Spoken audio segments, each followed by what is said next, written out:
On day 2, we're going to be solving this question. It's called the transforming words in binary strings. And the question reads, so you write a function that transforms all letters from A to M to 0, letters from N to Z to 1 in a string. And then there's some examples here. And the side note is that they're all case insensitive.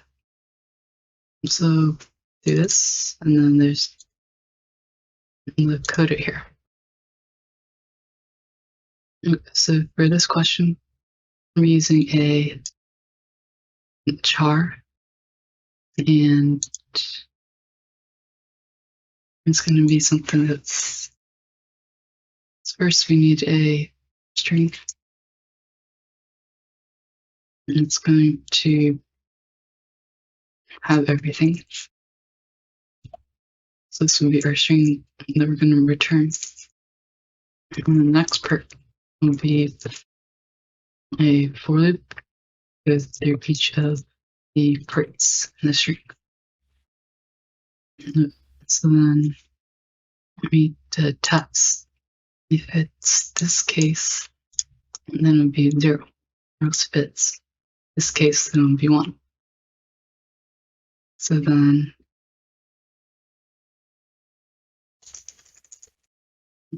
so we also need to add a lowercase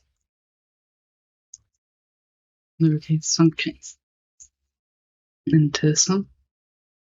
So this will meet the insensitive case. So now we have as lowercase, and so this we're going to be returning. And then this one will just be a float that goes through everything.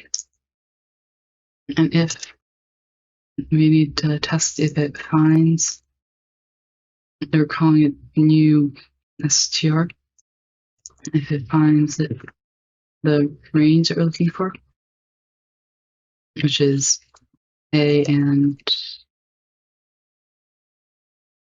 the other part would be over here. M. So we M. Now it does the thing, or it will add this string.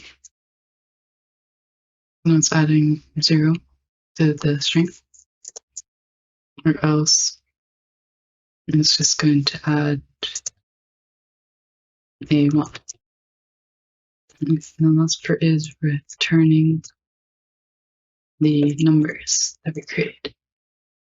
There's another way to do it, in that you could use a replace all function that will replace all of the characters in the regex with 0 and then the rest of them with 1. But this is what I came up with. So I had to do issues. I misspelled this one and I misspelled this part, but it was all good. Thanks for watching.